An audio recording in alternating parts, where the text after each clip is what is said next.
برضو عايز اقول لك حاجه، ان قفشه كان طالع بشخصيتين.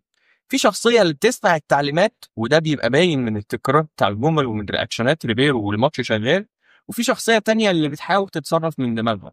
النادي الاهلي بيختتم معسكره الاعدادي في تونس بفوز بخماسيه نظيفه قدام النادي البنزرتي. وانا عايز اخدك كده في رحله ونشوف مع بعض ايه اهم الافكار اللي بيحاول يطبقها خوسيه ريبيرو مع الاهلي للخروج بالكوره، وازاي ده اسفر عن حوالي 4 من الخمس اهداف اللي احرزهم النادي الاهلي. تعالى بقى نبتدي بالحالات ونشوف ايه الافكار اللي كان بيحاول يطبقها ريبيرو عشان يخرج الاهلي بالكوره. الفكرة الأولى والأكثر شيوعا كانت استعمال 3 لعيبة دايما في الخروج بالكورة. 3 لعيبة بس مش 3 لعيبة حقيقيين، 2 لعيبة وحارس المرمى عشان يعمل زيادة عددية في الخط الأول بالخروج من الكورة.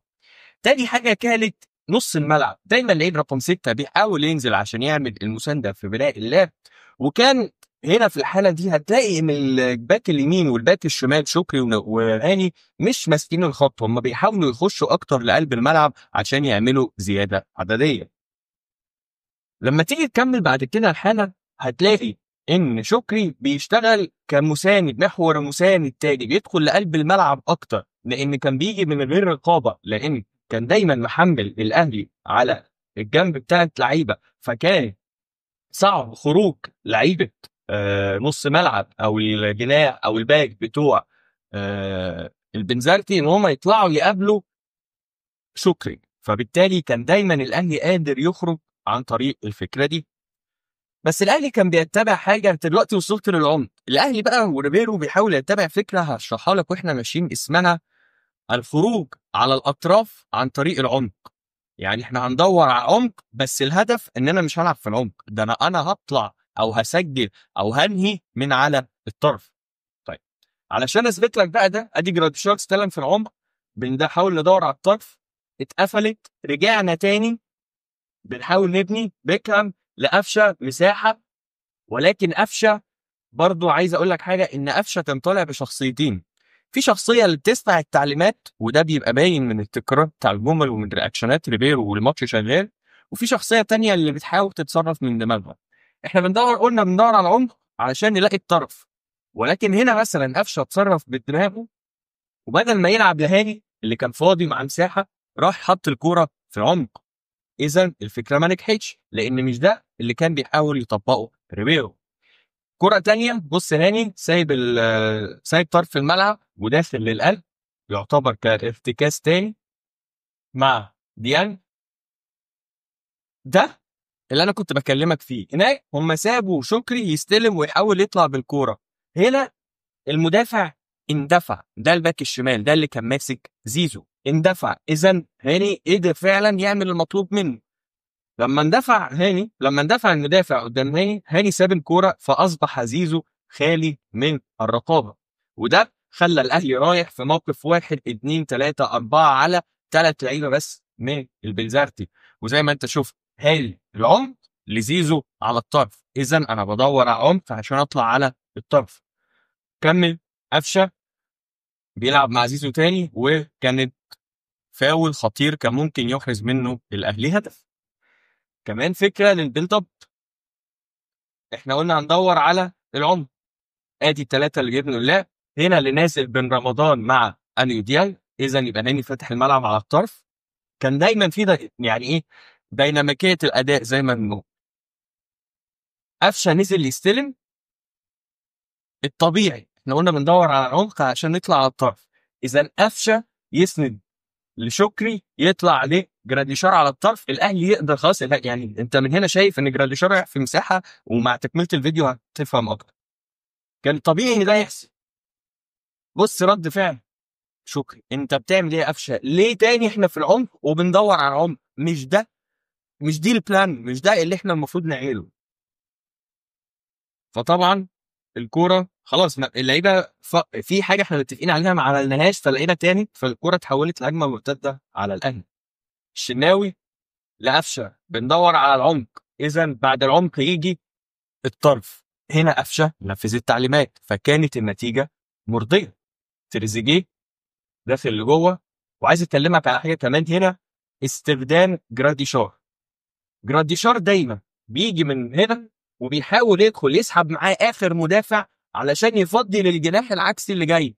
يعني الحركه دي دلوقتي هتحصل مع زيزو وبعد شويه هتحصل من هنا، فهيبقى تريزيجيه يدخل يشيل فيفضي ليه تريزيجيه، يفضي معلش لزيزو. هنا بقى لو كان تريزيجيه لعب زيزو، زيزو كان فاضي، راحت لرمضان، الكره عطلت. طب جت الناحيه الثانيه، زيزو جراديشار من اخر مدافع دخل، وبرده للامانه هنا تصرف مدافع البنزرتي سيء جدا، لازم كان يبقى جوه قدام تريزيجيه. لما جراديشار اتحرك وراح ساحب معاه المدافع، زادت المساحه للتريزيجيه. زيزو طبعا عرضيات زيزو ماركه مسجله، فيحرز الاهلي الهدف الاول. نكمل. احنا بندور على العمق علشان الطرف، يبقى اذا الباص هنا عشان يتسند في الاخر للطرف. شوف دايما، يعني دي فكره كمان الثيرد مان ران او الراجل الثالث، لما تلاقي كره تتلعب لقفشه بص على تريزيجيه، هيلف ويروح في المساحه عمياني. الناس حافظه ريبيرو استغل المعسكر عشان يوصل فكره للعيبه تبقى قادره على تنفيذها بشكل لا واعي، ولكن قفشه يبدو ان هو ساعات يعني بيتقبل الفكره دي وساعات لا. كمل. ادي الكوره، قفشه بيلعب لتريزيجيه، راح الاهلي في المساحه دي، نفس الهجمه اتقفلت، فندور على الطرف الثاني. زيزو نفس الهجمه اللي فاتت، بس اختلف ايه؟ تحرك جراديشار. الهجمه اخذت وقت كتير قوي على الطرف عقبال ما زيزو يعمل الكروس، فبالتالي قدر المدافع ان هو يسحب من وضعه، وجراديشار كان خلاص دخل جوه بدري قوي، فاصبح اللعيبه في وضع ثبات فسهل مراقبته. عكس لما الكرة بتيجي من حركه وبتيجي بسرعه، بيبقى دايما في لخبطه، فيقدر الحركه بتاعت جراديشار ان هو يخش ويسحب وتريزيجيه يجي من وراه تقدر تعملها.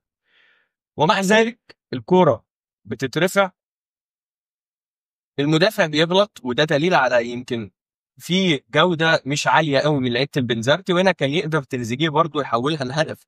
الفكرة واحدة، تفاصيل تفرق في تحويلها لهدف وتحويلها لا، بس الفكرة العامة موجودة. نكمل. ادي هجمة، بصوا مين اللي هنا؟ محمد هاني ركز في استخدام الباك اليمين والباك الشمال. كرة تعدي لما هاني دخل، ادي زيزو لاعب لهاني، بص مين اللي هيجي؟ ده نفس المدافع اللي اتسحب المره اللي فاتت، فيبقى الموقف 3-3 والرابع جاي كمان من ورا. ادي قفشه بندور على الطرف، احنا لقينا العمق، يبقى بعد العمق هندور على الطرف. الكره بتطلع فعلا على الطرف، اتحط تريزيجيه في موقف 1-1 وبقدره فرديه، وده اللي الجناح المفروض يقدمه، يصنع الفرق في اللحظات اللي الفريق بيوصل له فيها الكوره في وقت ينفع يسدد فيه، ينفع يراوغ، ينفع يعمل فرق الفريق. هنا الاهلي بيطلع بالكوره من العمق، وده شريف، ده الشوط الثاني. شريف يبقى العمق هيعمل ايه؟ شريف هيدور على الطرف، والعمق ده مش مربوط بلعيب معين.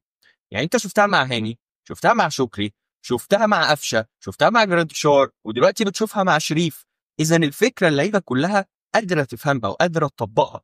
برضه يعني في جزء منه بيخليك تقدر تجربها ليه علاقه بمستوى المنافس. المنافس ما كانش بالقوه اللي تمنع الاهلي من تنفيذ افكاره، وخد بالك ان ده مهم في الماتشات الوديه، لان هي دي المرحله اللي انت بتجرب فيها الخطه اللي انت عايز تمشي عليها. شريف هيسند للطرف، كرة هتكمل تاني لطرف الملعب خالص لعمر كمال. شريف لعب دور على المساحة، شريف بقى قناص غير جراديشار مش بيفتح مساحات وكده، شريف هو اللي بيخلص عشان يحرز الأهلي هدف كمان من نفس الفكرة. 3 أهداف بنفس فكرة البحث عن الطرف بعد ما تلاقي العمق، في فكرة تكتيكية وفنية واضحة بيحاول ريبيرو يعملها، ولكن هل هيقدر يعملها في ماتشات الدوري وفي ماتشات دوري أبطال أفريقيا؟ هل مع عودة إمام عاشور قفشة دوره هيقل؟ لأنه غياب قفشة أعتقد هيدي سرعة أكتر لنص ملعب الأهلي لو إمام عاشور هو البديل. برضه في حاجه كمان، ان اتخاذ القرارات من لعيبه الاهلي في اوقات ممكن يبوظ الفكره دي لو القرار بطيء او خاطئ. ووريتك لما القرار كان بطيء ازاي اتقفل على تريزيجيه، ولما الحركه ما بتعملش بسرعه او اللعيب يقرر ان هو يلعب من العمق للعمق، الفكره بتبوظ لان بيبقى كل حاجه متوقعه. اشكرك لو وصلت لحد هنا، وما تنساش اللايك والسبسكرايب والشير.